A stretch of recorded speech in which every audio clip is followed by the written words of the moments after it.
Hello, I'm Matt 110 as usual, and this is my review of Midnight in Paris by Cleef Arpels. I think I'm pronouncing that right. I really like the name of this company. Gorgeous fragrance, I must say. And do you know what? I was looking through their website today because they're a French company. They're primarily a jeweller, and I was looking at their watches. Oh, do you know? I've never looked at jewellery before, and as I was flicking through, my mouth was opening, going like that. And not just because of the prices either, but their watches are just amazing. If you've never looked at them before, go and have a look. I mean, I would never be able to afford one. £61,000. But yeah, they've got this range of watches called Poetic something, and some of them are just literally just so beautiful. I would love to wear one. There's one with, it's got a bridge and the numbers of the time are across the top, and these two people as the time passes meet. It's really, really pretty. Anyway, go and have a look. But Midnight in Paris, they've got a watch. The watch came out first, and then the perfume came out after, or at the same time, I'm not sure. And the watch has got the constellations of, if you were in Paris and you looked up at midnight, the constellations that you would see. And I think that's just really beautiful, I guess. They've got quite a whimsy feel to them. They like fairies, which you know, who doesn't like fairies? Fairies are quite magical and interesting, and I do believe in them. I do believe in them. I do believe in them. So yeah, this is a fragrance for men. A little bit unusual for me. I do some every now and then. So this is for the guys. Yeah, it's an oriental fragrance. Came out in 2010. They've been making fragrances for ages. Their first one came out in 1976, and it was called First. Very apt name there. Not my style at all. I've smelt it. My neighbour used to have it actually, and it's just not me at all. Mine's the Eau de Toilette version. It does come in Eau de Parfum as well. I've never smelled it. I can't compare them, so this is solely based on the Eau de Toilette version. So the box and packaging, this to me is pure class. I bought this on a whim because there was a few threads on Fragrantica about it being discontinued, which it is, and I don't know what it is, but somewhere in my subliminal perfume brain, when I hear discontinued, I immediately want to buy stuff. I don't know, that's a way to get me. If you're a perfume seller, tell me it's going to go out of fashion or style, or no, fashion or style, that's completely wrong. Tell me it's going to be discontinued and I can't get it, I'm going to want to buy it. And I got it for £24. I'm really pleased. It's the 125ml bottle as well, which is massive, which is really good actually, because this sprays out about 1 ml of fragrance every time you press the atomizer. Anyway, it's a very dark blue box. It's got a little swoopy silveriness going on. It's very simple. I think it's really, really chic. I love it. But the box is kind of metallic as well. I don't know if you can see that. It's just got a lovely shine to it. But it's all about the bottle. It's not about the box. The bottle is, to me, I just want to shine it like an apple. On the boob as well. Yeah, it's gorgeous. It's got the constellation on the front of it there. If you're a Parisian, please tell me if that's correct. I mean, it must be. They're a French brand. It has a silver band all the way around it, which is lovely. It says Midnight in Paris there, and it says Cleef Arpels there. The lid has got a beautiful kind of diamond, I guess is that gingham? Is that what you'd call it? I've forgotten the name of it. I used to have socks like that. Really tough lid. It stays on, not like some other ones I've got. Silver sprayer, and just for the record, this sprays out a hell of a lot of fragrance. It goes so far, look. My camera smells lovely. So, yeah, it's gorgeous. It's like an elliptical shape, like a pill. So, let's go through the notes of what are in it.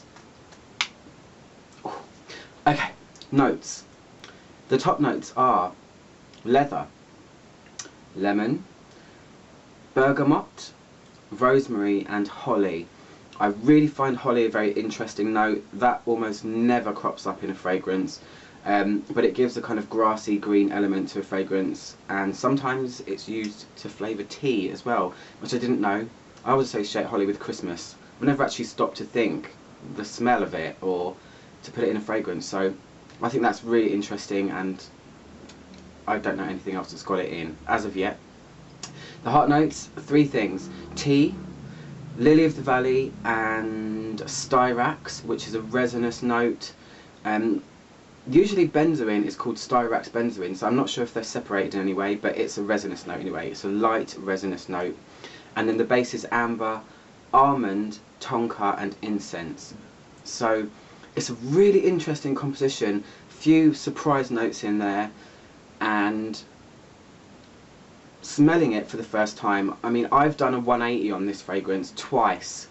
When I first sprayed it in a shop, I sprayed it on card, which is never a true reflection, but I liked it. It wasn't something that I hated. When I bought it in my crazy, you know, impulse buying, when I first got it out of the box and I wore it, I thought, oh, I don't like this, it's too resinous, I don't like it, and there's something that's off-putting. And then I put it away for a couple of weeks and I've worn it again, and now I love it again. So I don't know what's going on. It's a bit of a mystery, this one. So what does it smell like anyway? I love looking at it that way. Can you see that it's kind of ambery coloured and it goes to blue? It's really, it's very pretty. So what does it smell like? So when you first spray it, the top notes or the overtones of this, because top notes can be usually very apparent, but sometimes the other stuff in it can overtake the heart and the base. This one has overtones. It's not a full-on top note fragrance. It does have a kind of aromatic lemon herbal feel. That's coming from the bergamot, or bergamot, I always pronounce it wrong. I do hear a lot of people say bergamot, which really frustrates me. I know I make mistakes, but there's no N in the word. But yeah, bergamot is a kind of more herbal lemon note. So you've got that, you've got lemon, and then you've got holly as well, which is another green aromatic note, and then leather. So when you first smell it, it smells like a very soft leather. I've smelled some really harsh leather fragrances in my time. This is leathery, but it's a very subdued, easygoing leather, a soft leather. It's not like you've just put on a leather jacket. So you have this aromatic kind of leather going on. That's the overtones. But immediately there is an undertone of all of the balsamic stuff that's in this. So it's very, very smooth underneath. I am no way a fan of things that are really balsamic. I don't like Peru balsam or Tolu balsam. They give a kind of waxy, weird feel to a perfume, and I don't really like that. In this, it's just enough.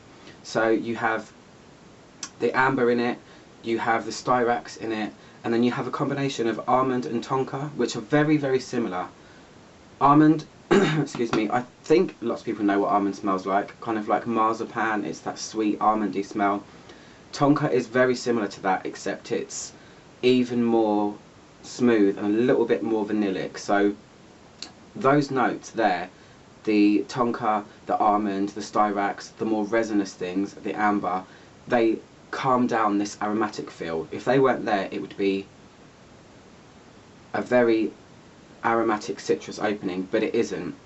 It's more leathery, but soft leathery, and then you have this kind of sweet, almost waxy undertone, which is just enough for me. I think I'd be put off if it was any more.